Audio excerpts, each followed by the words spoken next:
میرے آقا مصطفیٰ کریم رؤوف الرحیم صلی اللہ علیہ وسلم فرماتے ہیں ماہ رمضان کو سارے مہینوں پر ایسی فضیلت ہے جیسے مجھ محمد کو تمام مخلوق پر فضیلت حاصل ہے۔ میرے آقا فرماتے ہیں ماہ رمضان شریف میں اگر تم ایک نیکی کرتے ہو تو اللہ تمہیں 70 کا ثواب عطا کرتا ہے، اور تمہارا خلوص بڑھ جاتا ہے تو اللہ تمہیں ایک نیکی کا 1000 عطا کرتا ہے، اخلاص اور بڑھتا ہے تو اللہ ایک نیکی پر تمہیں بے حساب ثواب عطا کرتا ہے، اس کا کوئی حساب ہی نہیں ہوتا۔ آقا کریم رؤوف الرحیم صلی اللہ علیہ وسلم فرماتے ہیں یہ ماہ رمضان کیا ہے؟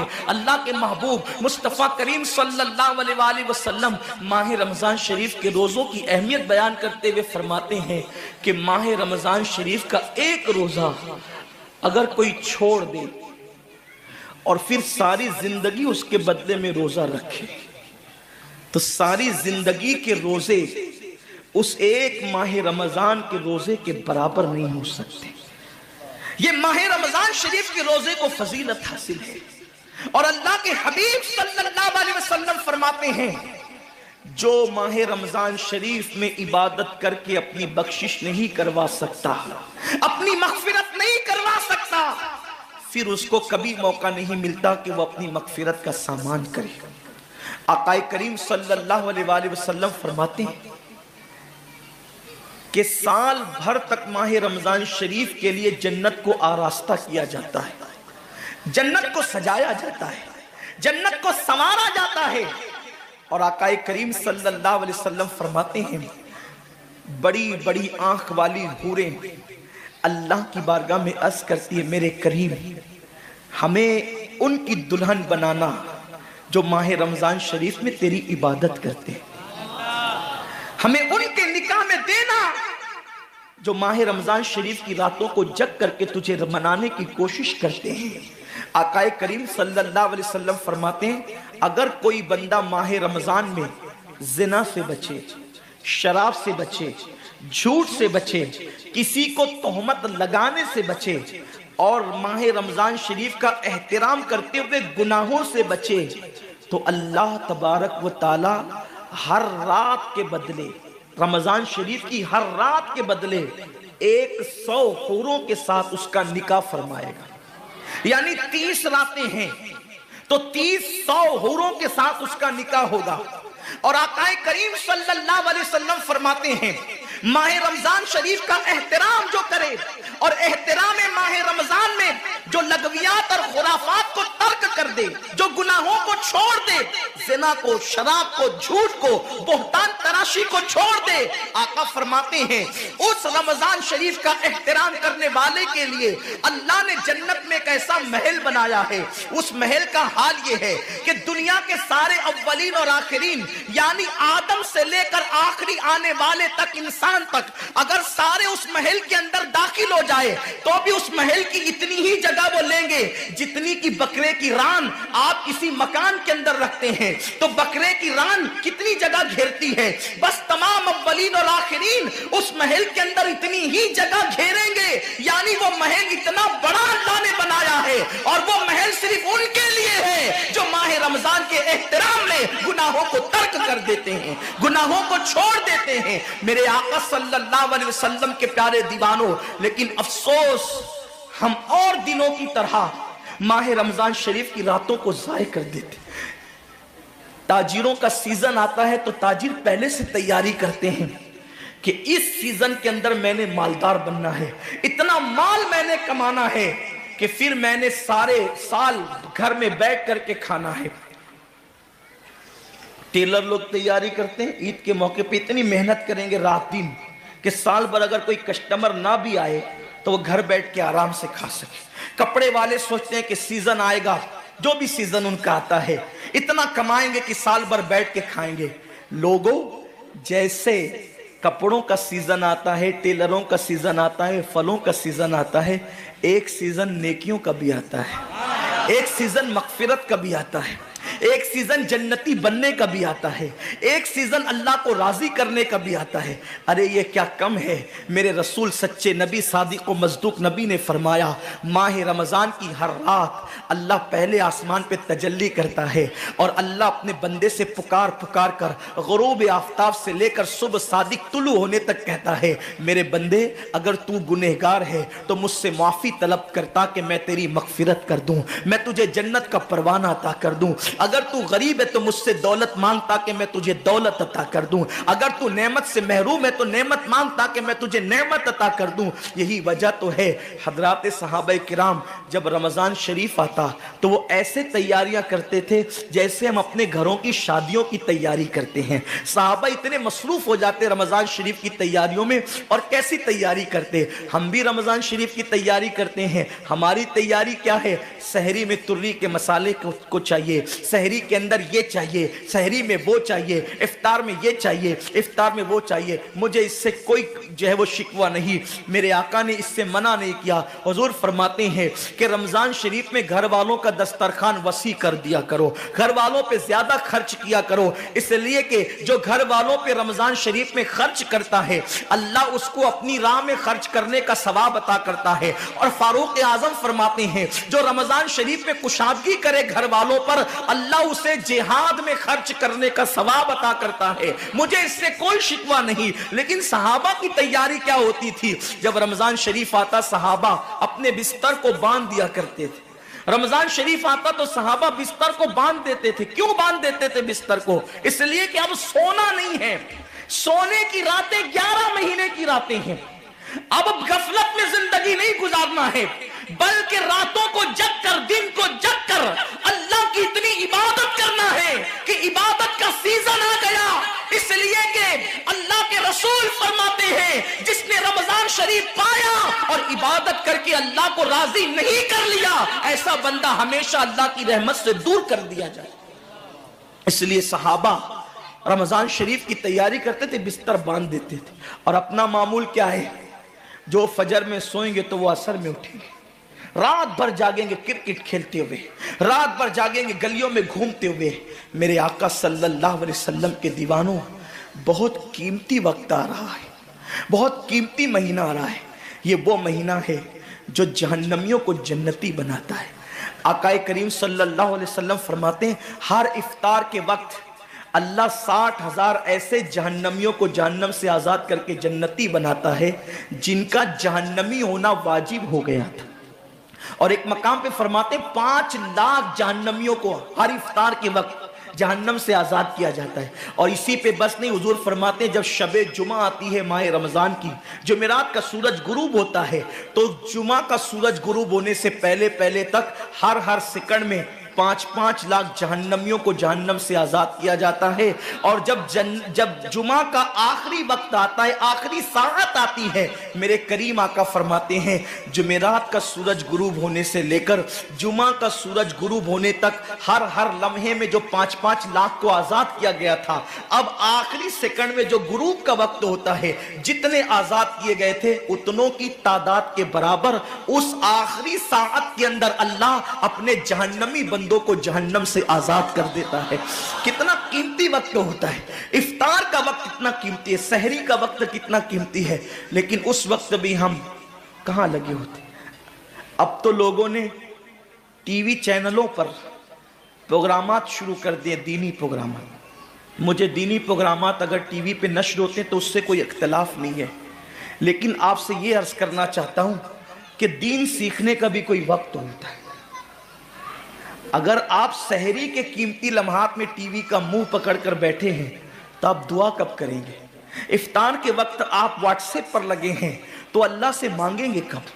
ساری زندگی سسکیاں لے رہے ہو، ساری زندگی تڑپ رہے ہو، اور جب مانگنے کا وقت آتا ہے، مصیبتوں سے نجات طلب کرنے کا وقت آتا ہے، ہم کہاں ٹائم ضائع کرتے ہیں۔ حضرت سیدہ ام ہانی رضی اللہ تعالیٰ عنہ فرماتی ہیں کہ میں نے اپنے کریم آقا صلی اللہ علیہ وسلم سے سنا، اللہ کے رسول صلی اللہ علیہ وسلم نے فرمایا اس وقت تک میری امت ذلیل نہیں ہوگی، اس وقت تک میری امت رسوا نہیں ہوگی جب تک وہ ماہ رمضان کا احترام کرتی رہے گی، جب تک تک امت محمدیہ ماہ رمضان کا احترام کرے گی انہیں دنیا کی کوئی طاقت ذلیل و رسوا نہیں کر سکے گی. اور جب میری امت ماہ رمضان شریف کے احترام کو تعظیم کو ترک کر دے گی اس وقت میری امت ذلیل اور رسوا کر دی جائے گی. آج لوگ سیریا کی تباہی پر ماتم کر رہے ہیں. آج لوگ یمن کی گھروں کو آگ میں جلنے کے حوالے سے بے قراری کا اظہار کر رہے ہیں. آج لوگ ہندوستان میں مسلمانوں کا حال زار دیکھ کر افسوس کر رہے ہیں. بڑے بڑے اسکالر مفکرانہ تقریر کرتے ہیں امت کا حال کیا ہے, امت کا حال کیا ہے, امت ذلیل کیوں ہو رہی ہے, امت رسوا کیوں ہو رہی ہے. آصفہ کی آبرو پر آنسو بہانے والوں کبھی احساس بھی کیا کہ یہ امت کی ذلت کی وجہ کیا ہے. ایک ننھی سی آصفہ کی اگر آبرو جاتی ہے تو وہ کشمیر کے کسی ننھی سی بچی کی آبرو نہیں گئی بلکہ پوری امت محمدیہ کی آبرو سے کھیلا گیا. امت کی ایک بیٹی کی آبرو اللہ کے حبیب صلی اللہ علیہ وآلہ وسلم نے, میرے آقا نے ارشاد فرمایا میں نے اپنی امت کی بیٹیوں کی عزت کو کعبے سے بلند کر دیا ہے. وہ دنیا کی اور قومیں ہوگی جو اپنی بیٹیوں کی آبرو کا نیلام کر کے اپنے تخت و تاج کے لیے سامان کرتی ہے, ان کی عزت کی حفاظت کرنا جانتی ہے. میں آبرو لوٹنے والوں سے مخاطب نہیں ہوں اس لیے کہ مجمع آبرو لوٹنے والوں کا نہیں ہے. جو سن رہے میں ان سے بات کرنا چاہتا ہوں, جن تک میری آواز پہنچ نہیں سکتی میں ان سے مخاطبت نہیں کرنا چاہتا. اہل سیاست کے معاملات جانے, ظالم اپنے ظلم کے انجام کو پہنچنے کے لیے تیار رہے, کفر کردار تک کے کافر اپنے کفر کے انجام کو پہنچنے کے لیے تیار رہے. میں نے ان سے کوئی گفتگو نہیں کرنا, لیکن آج کسی قوم کی بیٹی کی اگر آبرو کو لوٹ کر کے امت کو ذلیل کرنے کی کوشش کی جا رہی ہے, اگر تمہارے گھروں کو جلا کر تمہیں بے گھر کرنے کی کوشش کی جا رہی ہے, اگر تمہیں تباہی کے دہانے پر پہنچانے کی کوشش کی جا رہی ہے, اگر تمہیں غربت کی سطح سے نیچے گرا کر تمہارے ایمان کو چھیننے کی کوشش کی جا رہی ہے, تو کب تک دوسروں پر انگلی اٹھاتے رہو گے؟ میری قوم کے جوانوں, اللہ کے حبیب نے آج سے 1450 سال پہلے تمہاری ذلت و رسوائی کا سبب بیان کیا.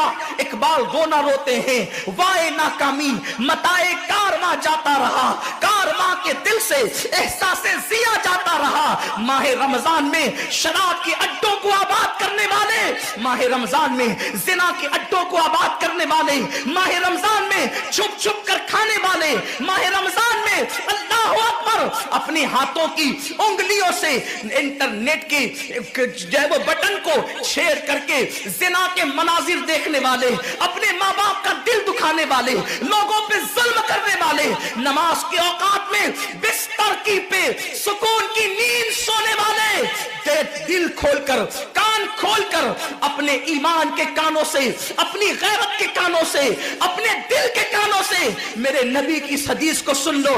اللہ کے حبیب صلی اللہ علیہ وسلم فرماتے ہیں میری امت کو اس وقت تک کوئی رسوا نہیں کر سکے گا, میری امت کو اس وقت تک کوئی ذلیل نہیں کر سکے گا جب تک امت ماہ رمضان شریف کا احترام کرتی رہے گی. حضرت ام ہانی نے پوچھا یا رسول اللہ ماہ رمضان شریف کا احترام کرنا کیا ہے اور رمضان شریف کا حق ضائع کرنا کیا ہے؟ آقا فرماتے ہیں جو رمضان شریف میں بھی کبیرہ گناہوں میں مبتلا ہوتے ہیں وہ رمضان شریف کے حق کو ضائع کرتے ہیں, اور جو رمضان شریف کے حق کو ضائع کر دے پھر اس وقت امت کو ذلت و رسوائی سے دنیا کی کوئی طاقت بچا نہیں سکتی. آج ماہ رمضان شریف کا احترام کیا ہو رہا ہے؟ کل تک کے مسلمان اور دنوں میں گناہ کرتے تھے, لیکن رمضان شریف آتا تھا تو کم سے کم فلمیں لوگ دیکھنا بند کر دیتے تھے, داڑیاں مڈانا بند کر دیتے تھے, مسجدوں کو آباد کرنا شروع کر دیتے تھے. اب تو لوگ کس قدر بے باک ہو گئے, کس قدر نڈر ہو گئے کہ رمضان شریف میں بھی لوگ اپنے آپ کو گناہوں سے نہیں روکتے, بلکہ میری قوم کا جوان بڑے دھڑلے سے کہتا ہے یار اپنے سے روزہ نہیں رکھا جاتا اس لیے کہ ہمیں تو گٹکے کی عادت ہے, ہمیں تو پان کی عادت ہے, ہمیں تو سگریٹ کی عادت ہے. شرم کرو, شرم کرو. نبی کے نام پہ جان قربان کرنے کی بات کرنے والوں، جو نبی کے نام پر 12-16 گھنٹے بھوکے اور پیاسے نہ رہ سکے، وہ نبی کے نام پہ جان کیا قربان کر سکتے؟ اور جب سے تم نے احترام رمضان المبارک ترک کر دیا، تمہاری آبرو کو لوگوں نے کھیل بنا لیا، اور اب تو لوگوں کو احساس گناہ بھی نہیں رہا، احساس جرم بھی نہیں رہا۔